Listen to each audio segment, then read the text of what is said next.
सच्ची हो साधना तो सिद्धि सुनिश्चित है। साधना पथ पर चल रहे साधकों के मन में साधना में सफलता को लेकर अगणित शंकाएं और आशंकाएं जन्म लेती रहती हैं। अक्सर हमको लगता है कि हमें साधना करते कितने वर्ष बीत गए पर अब तक कोई ऊंची उपलब्धि हासिल ना हो सकी। तो निश्चित रूप से जब व्यक्ति किसी भी क्षेत्र में मेहनत करता है तो उसको लगता है कि उसका रिजल्ट हमें बहुत अच्छा मिलना चाहिए। और साधना भी जब हम कर रहे हैं इतने दिनों से तो हमको लगता है कि क्या हो गया, इतने दिन से हम साधना कर रहे हैं और हमें जो उसका फल मिलना चाहिए था हमारे हिसाब से वो हमको नहीं मिल पाया।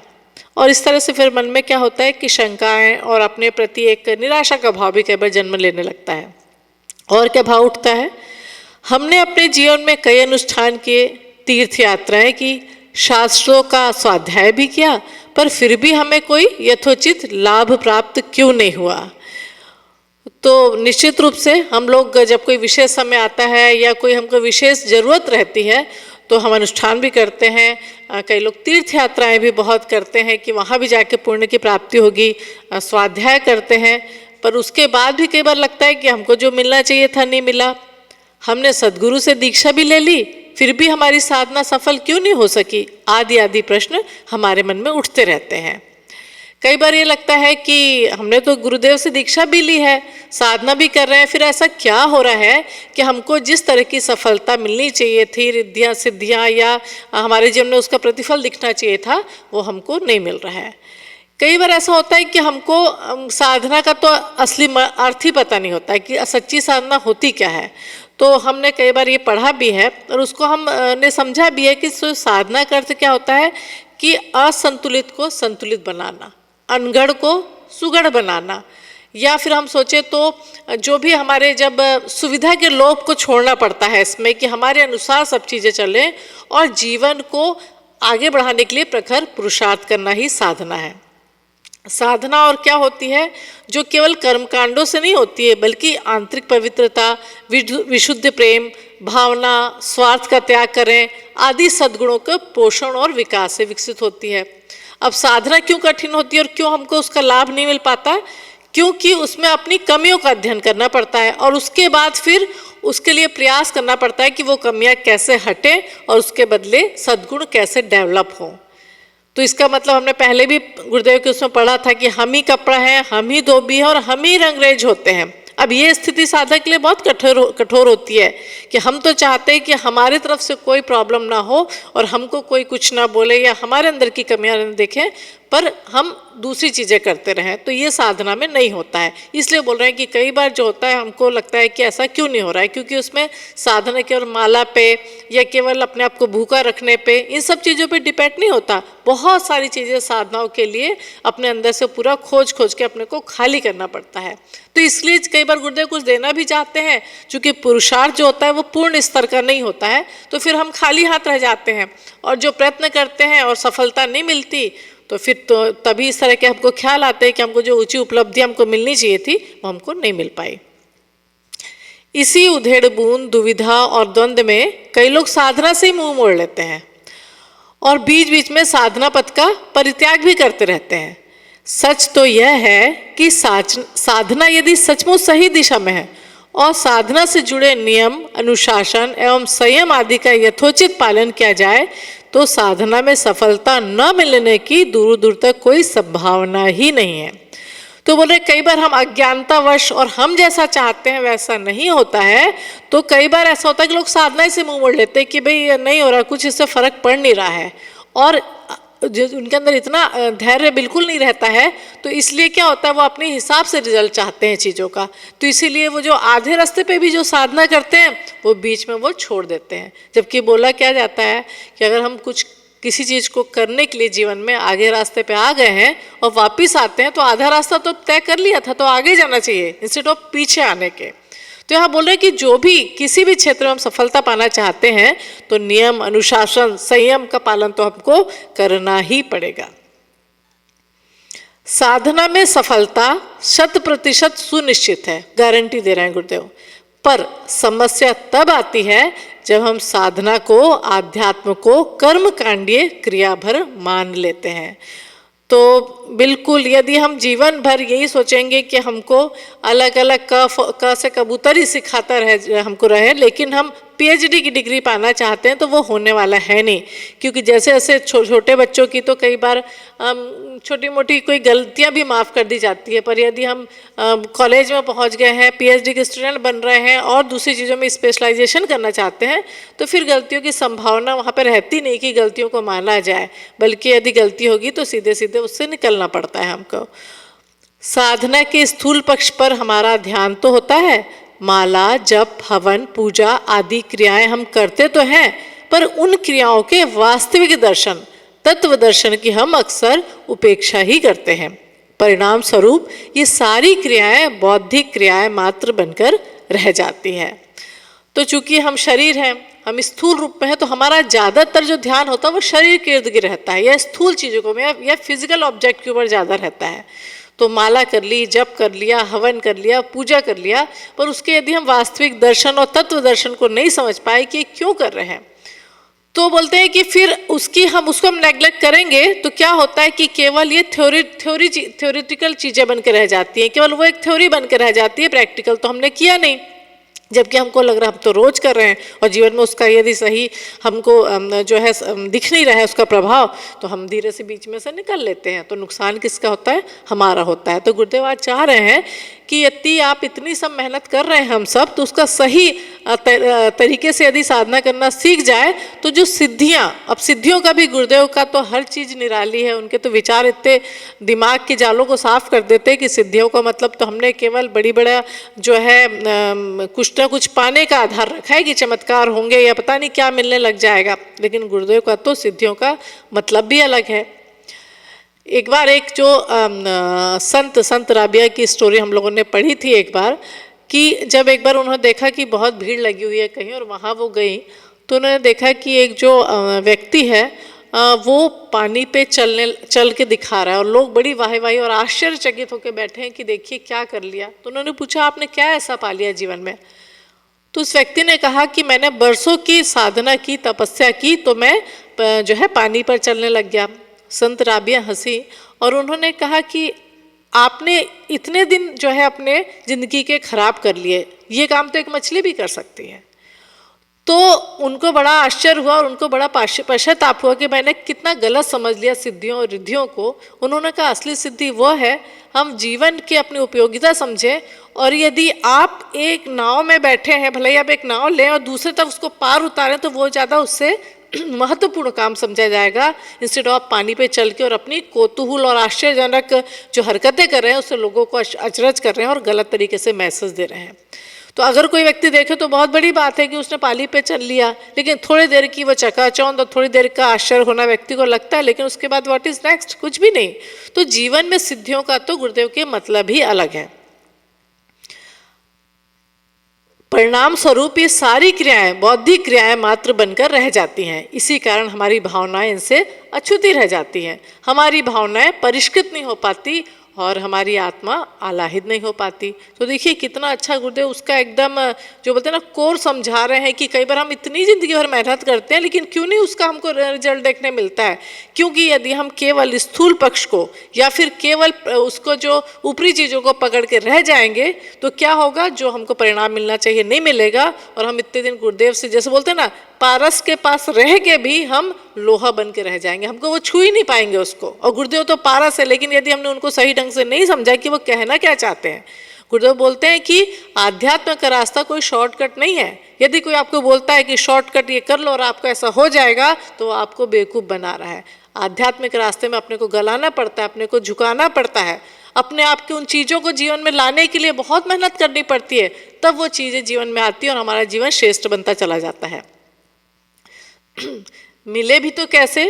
क्योंकि साधना में सफलता का सीधा अर्थ हम अक्सर यही मानते हैं कि हमारी भौतिक प्रगति और अधिक हुई या नहीं, हमारे धन संपदा यश गौरव में वृद्धि हुई कि नहीं। तो सबसे पहले तो समझ ही हमारी गलत है कि हम सोचते हैं कि यदि हम साधना कर रहे हैं, जीवन में बहुत जो भी अलग अलग गुरुदेव ने रास्ते बताए वो कर रहे हैं, तो हमारी सफलता का हम अर्थ ही गलत मानते हैं कि हमारी भौतिक प्रगति, कि हमारी जो फिजिकल वर्ल्ड है, जो हमारी मटेरियलिस्टिक दुनिया है इतनी बड़ी, तो वो हमारी उसमें प्रगति हुई कि नहीं। आज छोटा घर था तो बड़ा हुआ कि नहीं, आज छोटी गाड़ी थी तो और ब्रांड नेम की गाड़ी आई कि नहीं, आज हम और ज़्यादा जो है स्टेटस हमारा सोसाइटी में बढ़ा कि नहीं, हमारी धन संपदा और यश में गौरव या वृद्धि हुई कि नहीं। तो जहाँ समझ ही गलत है तो वहाँ उसका रिजल्ट भी गलत मिलता है।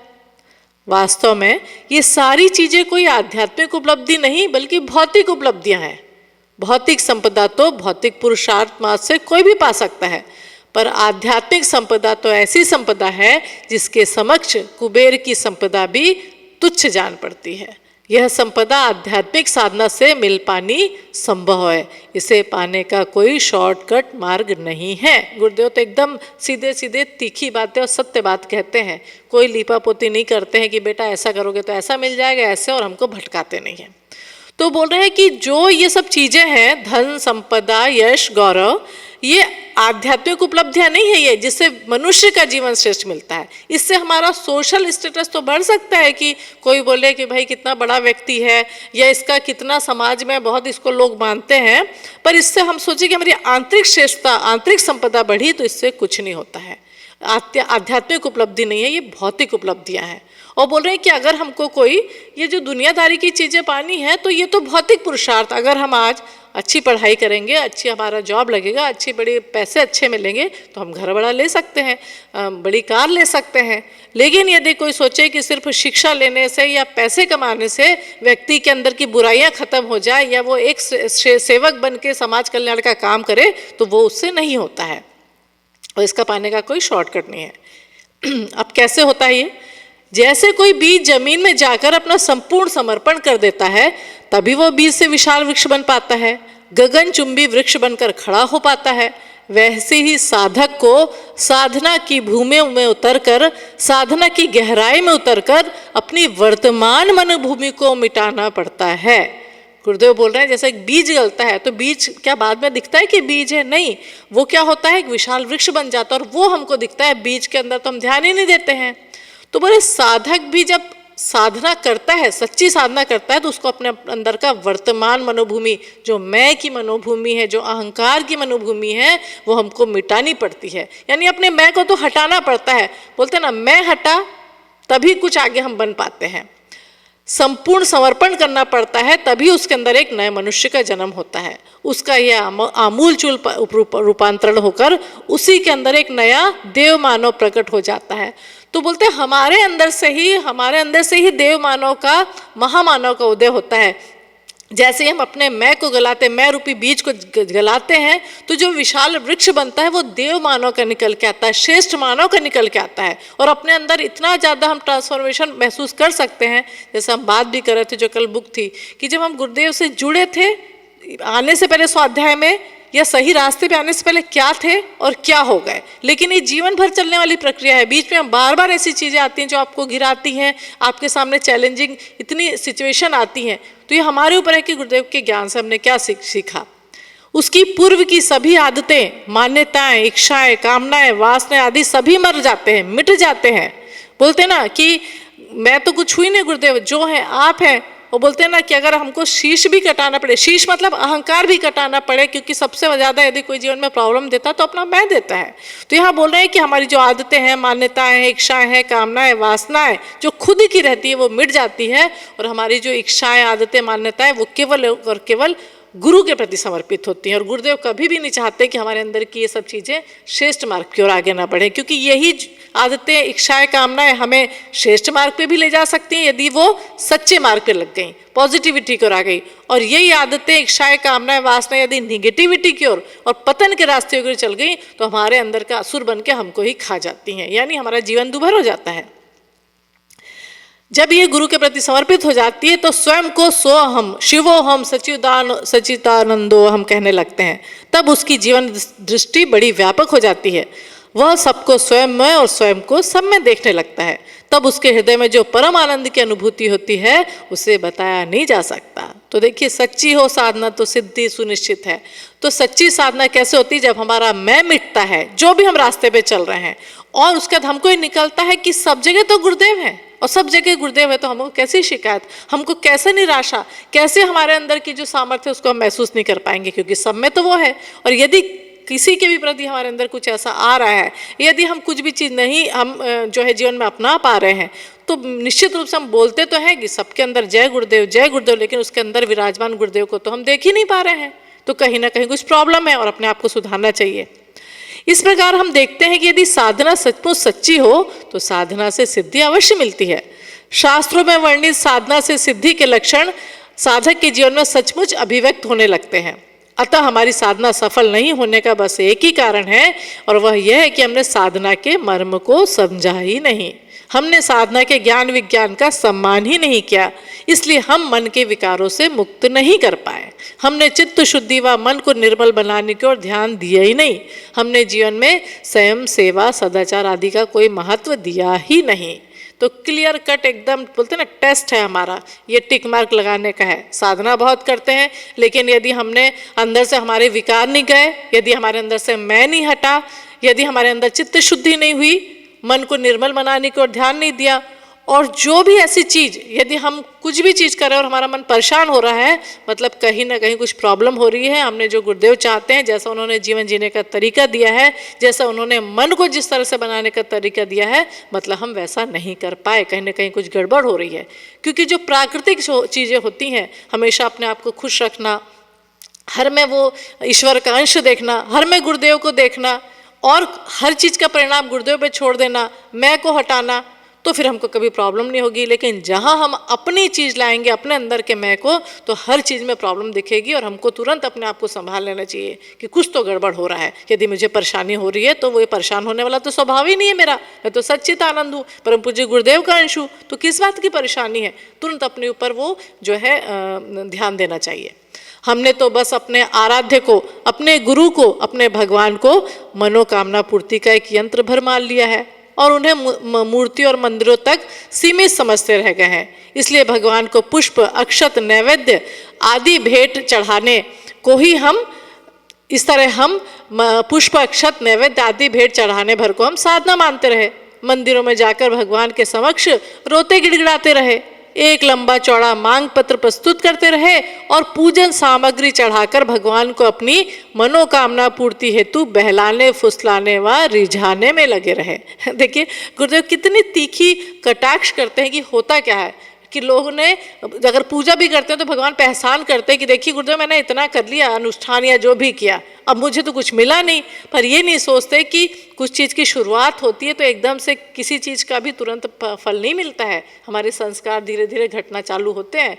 और मेन तो जैसा बताया जाता है कि गायत्री साधना तो इतनी ज़्यादा सर्वसुलभ और इतनी ज़्यादा प्रभावशाली साधना है कि वो ऊपरी काम नहीं करती है कि थोड़ा सा पैरासीटामोल या टाइलेनॉल का काम नहीं करती कि थोड़ा सा सिर दर्द हुआ और ठीक हो गया। वो अंदर से आपको पूरा स्वस्थ कर देगी कि बीमारी आने ही ना पाए।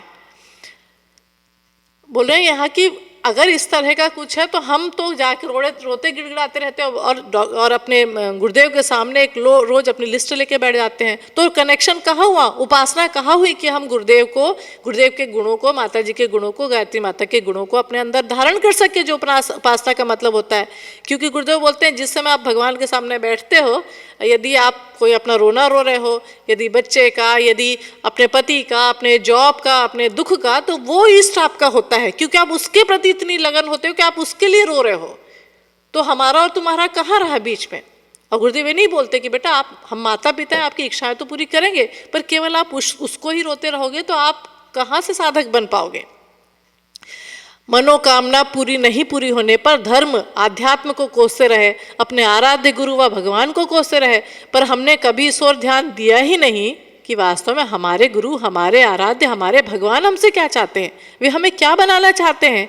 देव दुर्लभ मानव जीवन देकर भी भगवान ने हमें स्वतः ही सब कुछ दे दिया। तो बोलते हम हम जो इतनी दुर्लभ चीज मिली है उसको तो साइड में रख देते हैं। मनुष्य जन्म किसको मिलता है? देवता भी इसके लिए तरसते हैं। इतना बड़ा खजाना और चमत्कारिक खजाना हमको दिया है कि यदि हम इसके ताले को खोलना सीख जाएं अपनी पात्रता के जरिए तो क्या क्या चीजें निकलती चली जाती हैं। तो ऐसे कई लोग मिल जाएंगे और ऐसे कितने उदाहरण हमने सुने होंगे अपने जीवन में कि यदि हमारी इच्छाएं पूरी नहीं हुई है, जीवन में दुख आए, तो तुरंत गुरु जी को या जो हम जिनको मानते हैं उनको कटघरे में लाके खड़ा कर दिया जाता है, क्योंकि ब्लेम करना सबसे ज्यादा आसान होता है, पर हम अपनी गलती नहीं देख पाते हैं। तो बोले देव दुर्लभ मानव जीवन मिला है तो भगवान ने तो सब कुछ दे दिया है, तो हम उसके बजाय कि अपने उसका लाभ उठाएं, हम तुरंत सब दूसरों के ऊपर जो है दोषारोपण कर देते हैं। आत्मा के रूप में परम पिता परमेश्वर हमारे अंतस में स्वयं विराज रहे हैं। हमें तो जप तप योग की अग्नि में स्वयं को तपाकर बीज से वृक्ष बनना है, मानव से माधव बनना है, नर से नारायण बनना है। पर इस ओर हमने ध्यान दिया कहाँ है? हम तो भूल गए कि हमें तो अपने समस्त विकारों से मुक्त होना भर है। हमें तो साधना में रहकर अपनी इच्छाओं से वासनाओं से मुक्त होना है, अपने चित्त को मन को निर्मल परिष्कृत व पावन बनाना है। तो बोलते हैं ना, साधना का मतलब कुछ पाना नहीं होता, ये मिल जाए वो मिल जाए। साधना का मतलब है छोड़ना, अपने मन के विकारों को छोड़ना, अपनी खुद की इच्छाओं को छोड़ना, अपनी वासनाओं से मुक्त होना। लेकिन हम क्या करते हैं, साधना में ये चाहिए वो चाहिए पकड़ने की कोशिश कर लेते हैं। तो साधना का तो रिजल्ट ये है कि जो भी दुनियादारी की चीज़ें छूट जाती हैं और भगवान के चरणों में संपूर्ण समर्पण हो जाता है। पर हम मांगते ही गलत चीज़ें, तो साधना का प्रभाव भी गलत दिखता है। हमने भगवान का जलाभिषेक तो किया, पर क्या अपने चित्त का जलाभिषेक कर पाए? भगवान पर हमने खूब पुष्प चढ़ाए, पर क्या हमारे चरित्र में फूलों की महक आई? हमने भगवान के समक्ष खूब नैवेद्य व शहद चढ़ाए, अच्छी बात है, पर क्या हमारे व्यवहार में मधुरता आई? हमने भगवान के ऊपर खूब भस्म लेपन किए, पर क्या हम कभी ये विचार कर पाए कि हमारा शरीर भी एक दिन भस्मीभूत होने वाला है और हमें इस देव दुर्लभ तन में रहते हुए अपने जीवन के परम लक्ष्य को प्राप्त कर लेना है। कितना बढ़िया गुरुदेव का ज्ञान है कि एकदम बोलते ना कि खुल जाता है दिमाग। जिंदगी भर से हम जल चढ़ा रहे हैं, अपने अंदर को जल मतलब उसको निर्मल किया, अपने चित्त के विकारों को धोया, हमने पुष्प चढ़ा रहे हैं। पर अपने जब हम किसी से मिलते हैं तो क्या वो व्यक्ति हमसे दोबारा मिलना चाहता है, या हमको देख के रास्ता बदल लेता है कि भाई इसका स्वभाव बड़ा कर्कश है। इतने जिंदगी भर से मिठाई चढ़ा रहे हैं, पर व्यवहार में क्या, वाणी में क्या, अपने स्वभाव में मधुरता आई? और जिंदगी भर शरीर के इर्द गिर्द घूमते रहे, भस्म मल रहे हैं, भस्म चढ़ा रहे हैं, पर ये सोचा कि ये तो एक पल की खबर नहीं क्या हो रहा है। आज देखिए कोरोना के उसमें लोग पता ही नहीं चल रहा कब निकल जा रहे हैं, कि हमारा जीवन एक क्षण का पता नहीं है। और हमने क्या ये सोचा है कि कब क्या हो जाएगा और अपने जीवन को अच्छे कार्यों में लगाएं? तो अगर ये ज्ञान हमने समझ लिया तो निश्चित रूप से साधना से सिद्धि के हम सिद्धांत को समझ गए।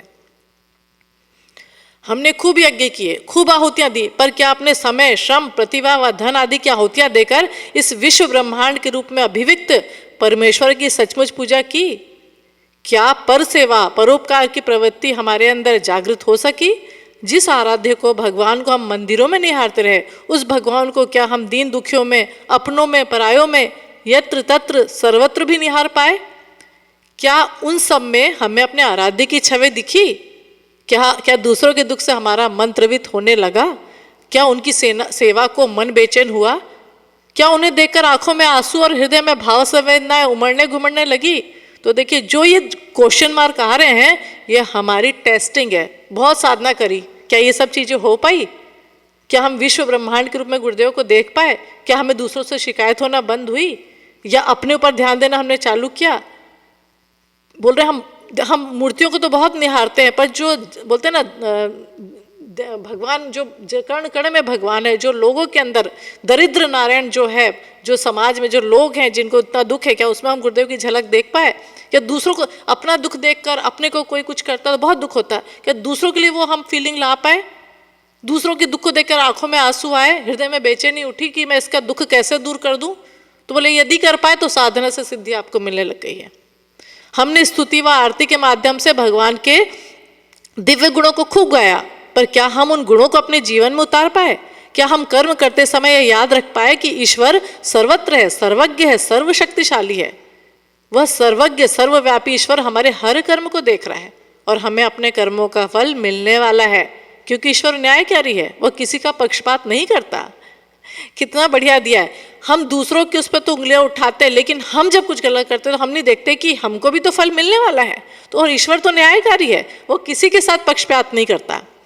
इसलिए युग ऋषि परम पूज्य गुरुदेव पंडित श्री राम शर्मा आचार्य ने साधकों के लिए 18 सूत्रीय संविधान सृजित किया, युग निर्माण जिसको बोलते हैं सत्य संकल्प। उन्होंने प्रथम सूत्र में ही उन्होंने उपदेश दिया, हम ईश्वर को सर्वव्यापी न्यायकारी मानकर उसके अनुशासन को अपने जीवन में उतारेंगे। क्या पहला ही सूत्र हमने जीवन को माना है अपने, कि अनुशासन को माना है कि सब जगह गुरुदेव हैं, हम पग पग में वो देख रहे हैं, पग पग में हमारे हर कर्म पर वो नजर रखे हुए हैं। यदि ऐसा हुआ तो हम क्यों गलत कर बैठते हैं, या यदि हम जीवन हमारे अंदर वो बेचैनी, परेशानी, अहंकार या कुछ बोलने से हमको बुरा लगता है, जो हो रहा है गुरुदेव की इच्छा से हो रहा है, तो हम कई चीज़ों को कंट्रोल करने की कोशिश ना करें और सब चीज़ गुरुदेव पे छोड़ दें। हम देखें कि हमारी तरफ से गलत ना हो। साधना का अर्थ याचना कामना नहीं, वरन ईश्वरीय अनुशासन को जीना है, उस पर जीवन भर चलना है जैसा हमारे गुरुदेव ने चले।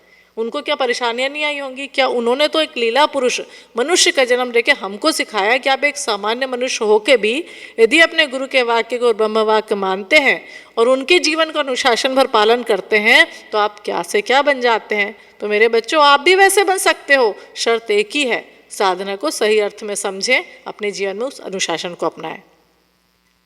जिस प्रकार एक गुरु को सभी प्रकार से अनुशासित शिष्य सबसे प्रिय होता है, उसी प्रकार भगवान शिव रामचरितमानस में कहते हैं, सोई सेवक प्रियतम मम सोई, मम अनुशासन माने सोई। भगवान शिव कहते हैं वही हमारा सेवक है, वही हमारे लिए अधिक प्रिय है जो हमारे द्वारा बताए रास्ते पर चलता है, हमारा अनुशासन मानता है। तो हमारे गुरुदेव साक्षात महाकाल हैं और वो बार बार बोलते कि अगर हमको ये ध्यान रखना चाहिए कि हम जब कुछ बोलते हैं, हम कुछ करते हैं, हम कुछ सोचते हैं, सब गुरुदेव के द्वारा संचालित हो रहा है यदि, तो हमारे अंदर वो कमियां, विकार, वो अहंकार नहीं रहना चाहिए। और यदि हम कुछ कई चीज़ ऐसी होती है हम बोल देते हैं गुरुदेव करवा रहे हैं, नहीं, गुरुदेव कभी हमसे गलत ना, हमारी सोच गलत नहीं होने देंगे, हमारे कर्म को गलत नहीं होने देंगे। तो हम उस चीज़ में अंतर समझें, गुरुदेव हमारे अंदर है, हर चीज़ गुरुदेव करवा रहे हैं, पर हम अपनी कमियों को गुरुदेव के द्वारा ढकने की कोशिश ना करें। और यहाँ बोल रहे हैं गुरुदेव के अनुशासन को माने। भगवान राम ने भी कहा है, निर्मल मन जन सो मोहि पावा, मोहि कपट छल छिद्र न भावा। अर्थात जिसका मन निर्मल है वही मुझे प्रिय है, मुझे कपटी छली व्यक्ति प्रिय नहीं है। अतः अपने मन मंदिर में भगवान को बसाने के लिए व उनकी कृपा पाने के लिए मन का निर्मल होना आवश्यक है, ईश्वर के अनुशासन को मानना आवश्यक है, अपने अंतस का आमूलचूल रूपांतरण आवश्यक है। सचमुच समस्त साधनाओं का, पूजा पद्धतियों का सार भी यदि है, यदि ऐसा कर सके तो हमारी साधना सचमुच ही फलदायक है। लेकिन शर्त एक ही है, बहुत धैर्य रखें। बार बार हमको बताया जाता है गायत्री साधक की डिक्शनरी में अधीर शब्द नहीं है, बहुत धैर्य रखना पड़ेगा। जिंदगी भर से जो कमाई की है अंदर के विकारों की, गलत चीज़ों की, अपने अंदर इतने भारी भारी बोझ रखे हैं, वो स्टेप बाय स्टेप जब उतरेंगे गायत्री साधना के द्वारा, क्योंकि जैसा बताया गायत्री साधना अंदर से सफाई करती है, ऊपरी ऊपरी सफाई नहीं करती है। धैर्य रखें, गुरु पे पूर्ण श्रद्धा रखें, पूर्ण समर्पण रखें, जैसा गुरुदेव चाहते हैं वैसा जीवन जिए। तो ऐसा हो नहीं सकता कि साधना के सिद्धि के जो यहाँ परिणाम बताए गए हैं कि सच्ची हो साधना तो सिद्धि सुनिश्चित है, ऐसा हो नहीं सकेगा। तो अंत में यही कहा जा सकता है कि साधना में शक्ति आएगी तो गुरुवर आपसे, भावना में भक्ति आएगी तो गुरुवर आपसे, चल पड़े हैं साथ पथ पर ले सहारा आपका, साधना यदि सिद्धि है तो पाएगी तो गुरुवर आपसे। जय गुरुदेव।